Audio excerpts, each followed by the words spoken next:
Awesome. Welcome to the Ultra Brothers, episode 2. This is a quick podcast, 30 minutes long, about, shoes today, but all about running, life, diet, whatever the Bridgeforth brothers want to talk about. I'm Alex. Keith and Joseph are both on the line this evening. Isaac and Quentin is still yet to join us. One day, maybe. This evening, we're going to be going, Keith's going to give his intro. We're going to talk about shoes, our preferences, just how shoes work in running, and we're going to go on to our 2 segments: what's for dinner, and what is your long run for the week. So thanks for listening in. This is again only the second episode, so stay tuned. So first up, Keith, Joseph, how's your day been going? Good, busy. Good. We'll go into, so Keith, give us your background, running, life, whatever you want to talk about. Well, my life. I was born in April 3rd of 1990. That makes me 23 years old. But yeah, a little bit about my running career. I ran in high school one year, my senior year. Hated it. Worst thing I could have ever done. I cheated at almost every run, and I didn't show up to practice on Monday or Fridays. So I only got Tuesday, Wednesday, Thursday practices, and if it was any run, I just walked pretty much. So that's where my running career started out. I played lacrosse throughout high school, played college lacrosse as well, and then after I quit playing lacrosse in my junior year, beginning of my junior year, I just became a big slob and thought I could work out and get ripped, but that is not the case. So then, over that summer, Alex decided that I needed to start running with him because he needed a partner. So anyways, he told me that I could run 6 miles, and we did, and it wasn't my funnest or most enjoyable 6 miles, but I got it done. And then I remember we did a 10-mile run that my Nike Plus said that was like 15 miles, and he told me that it was lying, but I would not believe it. But it was the hardest 10 miles I probably ever ran. So then there was rumors about us running marathons in December, day after Christmas, at the Operation Jack Marathon, but I went out, attempted that, 22 miles DNF. My feet got just destroyed. I was crawling for the next 2 days, as the last podcast we talked about. Then I got more addicted to it, and just kept on running because now that I failed at something, I have to rebuttal. So I got into that, and then just June of 2012, I switched to a plant-based vegan diet, and I've been doing that for I'm going on 2 years, so in June I'll have done it for 2 years. And then last April, I switched to a mostly fruitarian diet, and I did that for about 6 months, and now I just am a high-carb vegan athlete. I don't like to say I'm a fruitarian because I don't just eat just straight fruits, so that would be illegal. Just like people who say that they're raw vegan and they're not raw vegan because they're eating cooked stuff and not telling people. So yeah, I'm just a high carb athlete. Almonds are not cooked, right? Yeah, almonds. If you're buying almonds in California, they're cooked. All right, whether they're raw or not, they're cooked. So if you're going for almonds, you might as well just go buy pasteurized orange juice. Hey, that's raw, all natural. So, yeah, it's the same thing. It's just, they don't label the orange juice as raw. They just put pasteurized on it. So, other than that, I also did 30 bananas for 30 days. So that was pretty intense. Something I would recommend people to do. Give it a try. Have some fun with it. Definitely a lot of bananas.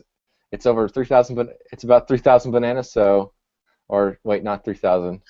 900 bananas, I think. 3,000 calories a day. Yeah, it's about 3,000 calories a day. I don't know. Interesting note. There was one of those infographics on Facebook recently. It showed the dollar to calorie ratio of America's fast food, basically. So they had, McDonald's, Subway, the whole 9 yards on there. And of course, they were roughly, about $2 to $4 per 100 calories, or no, yeah, no, 2 to like 400 calories per dollar. But bananas, as Angel, my wife, and I discovered, bananas are 800 calories to a dollar, approximately. So no other power food out there. I mean, it's like the number one superfood, calorie-wise. Yeah, one of the best things you can eat. So cheap diet, bananas, 30 bananas a day. Yeah, super cheap. Gets old though. Gets old, especially if you're eating green bananas. I made the mistake of not buying boxes of bananas and then having them ripen. So I had green bananas, and I could just literally like grab them and break them apart, and then they would be like two halves, and they were green, like limes, like looking like lime green bananas, and I would just eat them. 30. But when you're, disciplined, you just got to do it. So motivated. Joseph, anything you learned this week? Running, diet, anything? Anything that I learned? Don't put too much salt on your stuff that you make, aka soy sauce, teriyaki sauce, or salt in general. It makes you feel like crap. Retain water. Yeah, don't put too much salt. Try to keep it under like 1,500 milligrams of salt every day. That's what I think. Yeah. My lesson was learned today. I was trying to do some hill repeats with one of the other local Team RWB members, and we was recommended by this awesome hill. Apparently, it was on private property, and apparently there was people doing construction work on it. So cops got called. Luckily, nothing bad happened. We just left, good, loving citizens, and I got 2 hill repeats in, almost 250 feet gain each, and took about 3.5 minutes or 2.5 minutes to 2.5 to 3 minutes each. So instead of 6, I only got 2. But lesson learned, don't do hill repeats on construction property. So this week we're gonna go in and start talking about shoes. This week we really wanted to focus in for myself, and I know Keith and Joseph, we both run, or all three of us run, in what we would call minimal shoes, or performance, or lightweight, whatever. Zero drop. Whatever niche term you want to say for the new shoe movement. We all run in that type of shoe. No big heels here, no big stability plates, no big stability pieces of foam on the inside of our shoes. We all prefer a neutral, just light shoe. So I'm going to let Keith and Joseph start out and talk about different brands, different things they like about shoes. I'll give them about, whatever amount of time each. Goal is 30 minutes again, like I said in the beginning. However, for me, I am a Skora running ambassador, so that's what you will hear me talk about today. That means you're going to be biased. Not biased. I'm running them 5 times a week at least. So I do run in Skoras on the roads. They're good shoes. And Keith's running them on the trails, so he can speak to that. I prefer some different brands on the trails, just this is a preference. But I've done Skoras on trails. If you don't have as technical trails we have here in Texas, they work great from what I hear from other athletes. So I'll start Joseph off, since he's our cross-country guru in college, and he can go off about shoes and whatever he wants to go off about. All right. What's up, guys? So I have mainly like 2 to 3 kinds of shoes that I like. I prefer obviously a minimal shoe, 4mm drop or less, always. And over the years, I've developed likes and dislikes for certain kinds of shoes. I was running in the New Balance Minimus Road and Minimus Trail for probably about 1.5 years. And I liked the shoe. It was very minimal, but had a decent amount of cushioning for like roads and trails and stuff like that. But then before cross country season in August, my coach took all of us runners to the running shoe store out here in San Diego, and the school bought us all one pair of running shoes. So they didn't have the Minimus Row there, so I figured I was like, oh, I might as well just try a different pair of shoes. They're gonna buy it anyways. It's free for me. So I tried the Saucony Kinvara 3, I think it was. Yeah, the Saucony Kinvara 3, and I liked it. I had tried on the Saucony Kinvara 1 and 2 before, and it just didn't feel right. But the Saucony Kinvara 3, they widened the toe box, and so it helped your toes splay a little bit more. So that's a shoe that I've been running in ever since then. I went to Roadrunner and bought the Saucony Kinvara 4, like about in December, I think, November or December, because my other pair was wearing out. And then I also bought the Saucony Kinvara TR2, I think, trail shoe from the Saucony one, which I ran my, well, it's supposed to be a 100K race, but I only finished half of it, so 50K. And that was like my second or third run in that shoe, and I didn't have any problems. So those are the two shoes I mainly run in now. I do wear around as my normal, like, I guess, just shoes that I wear. I wear the Vivo Barefoot Evo, and I just like it because it's like so barefoot. It feels super comfortable on your foot when you're just walking around throughout your day. But on the run, usually I'm in the Saucony Kinvara 4 or the Saucony Kinvara TR trail shoe from Saucony. So that's pretty much what I got. Yeah. Do you run in for races? Do you run in your Sauconys, or do you prefer to go to racing flat or Yeah. for your cross country meets? Yeah. For my shorter distance races, so anything from like 5K to 10K is going to be my races will be in a Saucony Kinvara racing flat. So I like just to try to keep it the same company because they build their shoes around the same thing. So I got this, I forget what they're called, but it's just a Saucony racing flat. Also a very minimal shoe, but I won't run in that shoe unless it's a race, and I only put it on like right before warm-ups. So if we go on a warm-up, like a 1 to 2 mile warm-up before a race, I'll be wearing my Kinvaras, and then right before we go out to do strides and that kind of stuff, then I put those on, and then I race in the my racing flats, and then I take them off after the race and cool down in my Kinvaras. That way the racing flats don't wear out as much because racing flats weren't meant to put high mileage on them. They're just meant to run your race and then take them off and put whatever else on. So that's about it. Well, since we are an ultra runner podcast, kind of ultra brothers, what is ultra brothers. what is your ultra running shoe, Keith?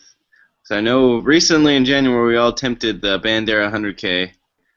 So you guys both picked out your shoes for that. So what did you guys run in for the Bandera or for any ultra? My go-to shoe. That's what I put on every single time. I go with the Vivo Barefoot Evo. I've had basically every single one. I've had the Evo 1, 2, 3, and the Evo Lite. So I just got this pair right here. So I think I didn't have these for that race or something. I don't know. Anyways, these ones are good. And then that 50 mile we did, I ran 25 of it with my Evo 3s, and then the back half I put on my Scora, I don't know what they're called, the Scora leather, goat leather, some things. Scora form.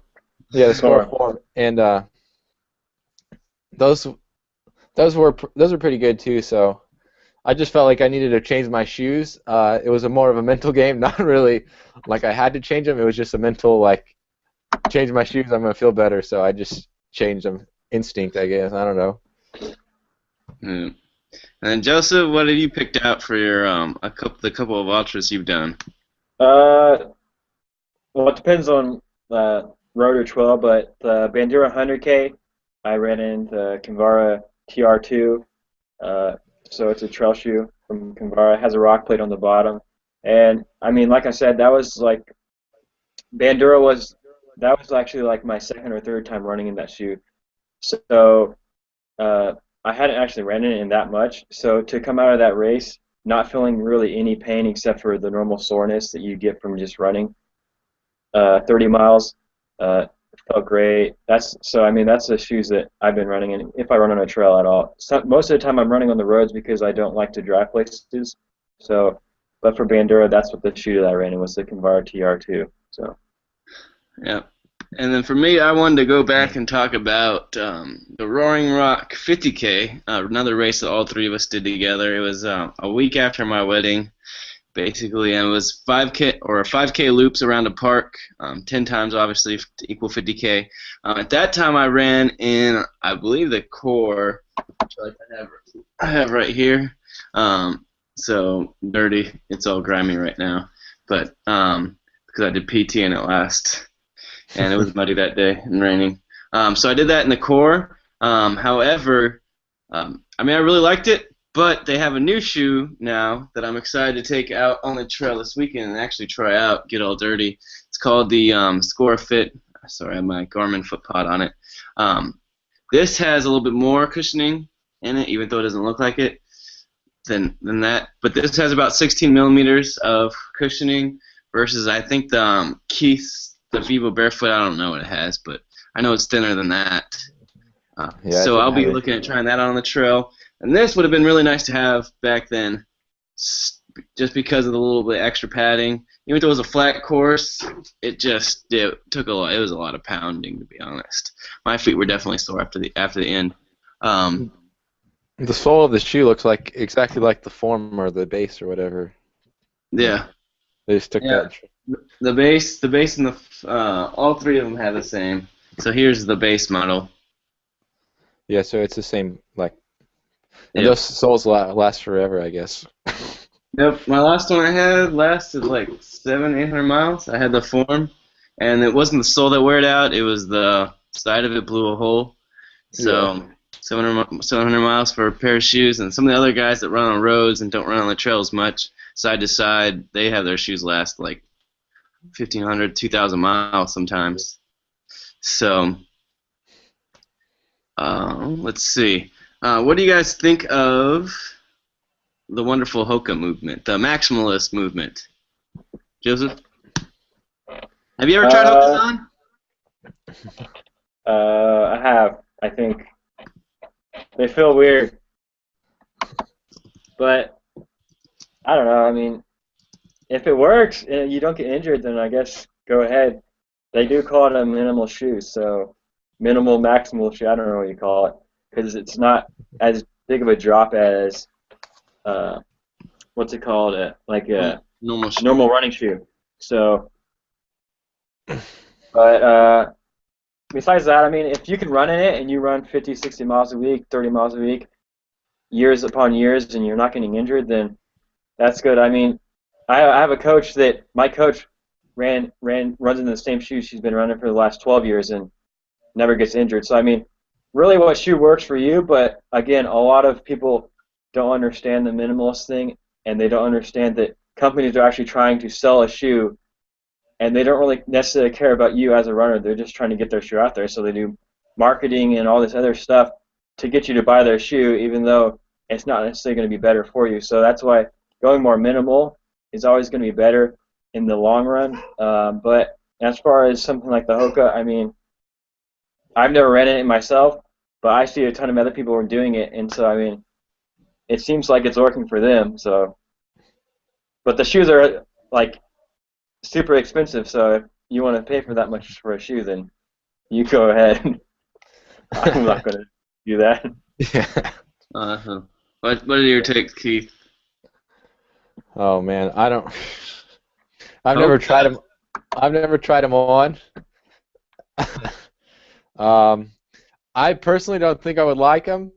They're probably too heavy. Number one, I feel like I would roll my ankle every single time I went on rocks or anything. If I hit a pothole, I would roll my ankle. I don't understand. I mean, if I've done 50 miles and my feet, are beat up and stuff, but I feel like it's just getting used to. But like I've been out on trails with guys who wear them, and I like just look at their ankles and they're just like tweaking, and I'm like, that can't be good for you. And the But Hoka users out there are crushing us right now. the what? The Hoka users out there are just crushing us right now. Because the Hoka, like, apparently from what I've been told, has a wider platform, so to prevent the ankle roll, run on clouds. But like you said, it's too thick. I mean, if you like strapping pillows to your foot in running, there's probably something cheaper. Like you could probably just buy like memory foam, cut it out, like, and then like make it and just put it on your foot, like put it on your actual shoe, like, and then there you go, saving you money. You don't have to go spend $300 on a shoe. You can just like these shoes. I think I paid $60, $40 out the door. Oh, I bought them offline. Like, put a little pillow here, add a little 6 feet or something, and boom, you got yourself a Hoka. Zero drop Hoka. Yeah, a zero drop Hoka that you created. That'll get people asking about it. Awesome. Yes. For all the Hoka friends I have out there, I'm sorry. But I mean, if it works, and you're faster than me, maybe I'm doing something wrong. Yeah. That's what I mean. Does anyone else out there ever get off on passing a Hoka runner? Because I mean, I definitely do. And then when I yell and they have headphones in, it's definitely game over. I can just talk as much crap about them as I want because they got headphones in. Yeah. So one more reason not run with headphones on the trail and run in Hokas, so you can yell back at people. But awesome. Well, we're gonna get on to our segments this evening to finish off this podcast / video podcast. First segment is what's for dinner, where we really don't only talk about dinner. We apparently tell what we ate throughout the entire day. So, Joseph, since you're apparently on a water fast, you're up first. Water fast. He's water fasting. Today I haven't ate really that much of anything. I think it's because last night I had a lot to eat for dinner, and What'd you eat for dinner last night then? rice, and I had teriyaki sauce on the rice. Oh gosh. So how much you got in the bathroom today? All that water retention. not that many times. Yeah. But 3 liters of water a day. I've had 2 bananas today, and I'll probably make a smoothie for dinner, and then I'll just go back at it tomorrow. Yeah. So some days it's okay to take breaks from eating. Time for some orange juice. If you're not hungry, you shouldn't eat. He didn't do a whole lot. He didn't run today, I don't think so. Yeah, right. And I woke up late. Liter of water before every meal, right? Yeah, he's been trying. I got myself my new Nalgene bottle, so I'm good. I just fill it up every time now. Yeah, mason jars are easy No too. BPMA, no BPA. So Keith, what about you? What's for dinner? Well, for dinner tonight will be. I'm keeping it real poor. A real poor man's food, so I'm going to have some rice with some beans, and that's it. What happened to all your guys' bananas? We got very little ripe bananas right now. See, I buy 3 boxes a week, and so on one time we bought them on Monday. We usually buy them on Saturday, but we bought them on Monday, and then so I went and bought another 3 boxes on Saturday. But the ones we bought on Monday were super green, and the ones that we bought on Saturday were about as ripe as the boxes that I bought on Monday. So everything was getting ripe at the same time, but the ones we bought on Saturday we let sit in the packaging and stuff for a whole week. So they just cooked and baked and fermented, and so they're just nasty. So now we got 3 boxes that are about to be ripe, probably within the next like 2 days. So. Yeah, I have a ton right now that I need to eat over the weekend instead of the kettle chips that I have for camping. So. But other than that, what I eat today, I don't. I woke up, had my liter of water, then had 2 bananas, went to substitute teach, and then after that, about 12:45, stopped by Trader Joe's, which is a great place to get juice, and I got half a gallon of pineapple juice and a half a gallon of tangerine juice. From concentrate? No, both are fresh squeezed. Well, tangerine is fresh squeezed, and then I'm sure the pineapple juice is pure too. So they're probably raw. They don't say pasteurized on the bottle, so they're raw and they're not from concentrate. So, anyways, bought those and I slammed the tangerine juice while I was my 2-minute drive from Trader Joe's to the gym, and then I after I got done with the gym, I went to track and field practice to coach, and I drank about half of the tangerine or half of the pineapple juice, and then after practice I drank the rest, and then I'm here right now, so, and I'm getting hungry. Oh yes. So okay, I guess I'll go. Since neither of you guys like introing me to anything. What's for dinner? Well, I'm going to start off and break our mold again. For breakfast, I had gluten-free vegan pancakes made by Angel with... That's his wife. Yeah. Not my... Yeah, my sister-in-law. Yeah, there you go. I had organic maple syrup on there, raw. Just, we tapped the tree outside. Yeah. And definitely not brewed at all, or heated up or anything. And then for those pancakes were dehydrated too, right? They weren't cooked. Yeah. Definitely dehydrated, and in our 300-degree dehydrator. Less than 120, and they were dehydrated. So I practically cooked them outside. Like my sun-dried tomatoes, right? They weren't cooked. Yeah, definitely not. And so I don't think I had a snack between that and lunch because I was starving, really mad. We didn't get lunch until 3 o'clock, and so I had for lunch I had this. We started off appetizer. We had tortilla chips, hummus, and spicy pesto at a restaurant. And then our second appetizer, because we're all about, whatever, had a Frito or a chili Frito bowl. So Fritos on the bottom, which, definitely high carb. And then I had a veggie burger on bruschetta bread. And as my side, we had tortilla chips and salsa, which, I didn't want to be eating too many of those, but and I had barbecue sauce on my veggie burger, which is pretty good. And then for dinner, I had.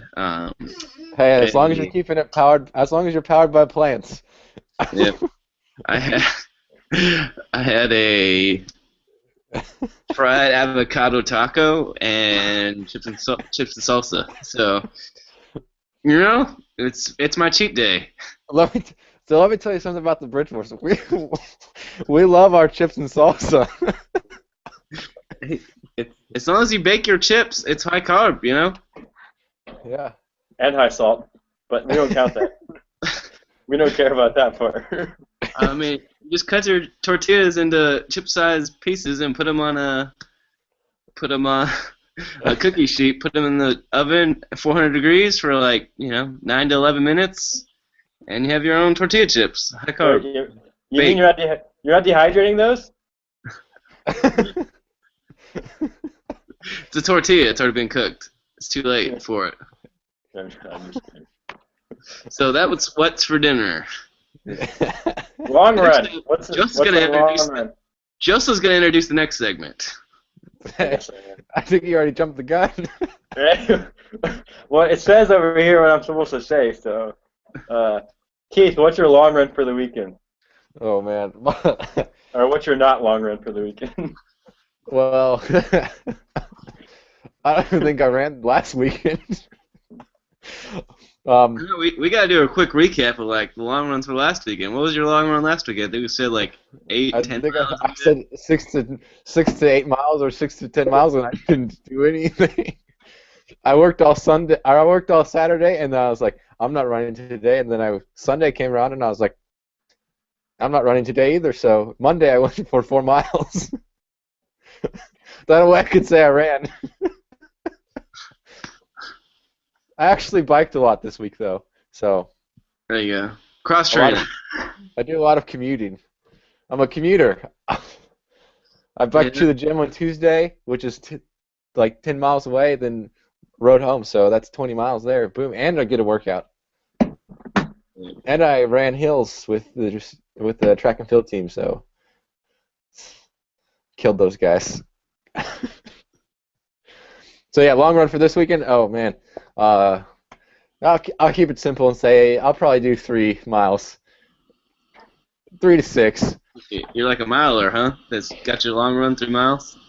You know, I did the streaking thing last year, where I ran a mile a day for like 100 days or something, or more than a mile a day. So yeah, I could do that. You know, just keep it simple. It's all about quantity. It's all about quality, not quantity. Yes. So running 1 mile quality is better than running 10 miles. Yeah, crap stuff. Running crap 10 miles. Yeah, sure. So yeah, 3 to 6. What about you? What about you, Alex? Let me guess. Mine like 20 is miles or something. No, I have a back-to-back this weekend. So Friday night I'm supposed to be doing 10 miles, and then Saturday morning I'm doing 18 miles. What the? So however you cut the pie, I guess. Oh my god. What Where are races you on? What's the race look like? What's the race schedule look like? My goodness. You don't seem to be Right now, already. the only race on the schedule right now is September 27th, and that is the Stagecoach Line 100 miler from Flagstaff, Arizona, to the Grand Canyon. And Keith and Joseph will be there pacing me. Fingers Maybe. crossed. I've been thinking about doing it, but gosh.